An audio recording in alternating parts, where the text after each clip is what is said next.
Hi, today I'm going to show you real quick how to create a top nav menu and add drop downs. So we're looking at this right now. We got home, about, menu, contact. When you go into your WordPress dashboard, you log in, click on appearance and go to menus down here, and you will see a blank spot here. You just create a new menu. I call this one main menu. So now we're going to add a spot for all the coffee selections. So what we'll do first here, I don't have a coffee page, so I'll do a custom link. Just put a pound because I have a page and call it coffee.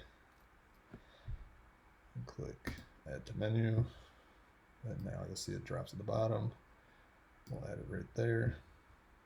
Now we'll go up to pages and we're going to select the different coffee type pages that we've already created. So these pages were already created in pages over here.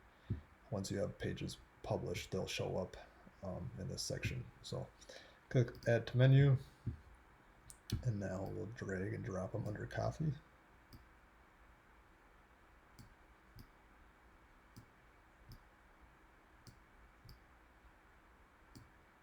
And you can reorder them however you want. We want to make sure they're indented off the menu you want, so they show up as a drop-down menu under coffee.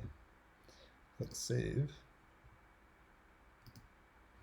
Now that loads up, go back here. We'll see that our menu has not changed. Now once I refresh the page, you should see the coffee drop-down selection come into the top navigation. All right, there it is. It creates an arrow, and there are the 5 pages of different coffee types. We can click on them, and it'll bring us to their page.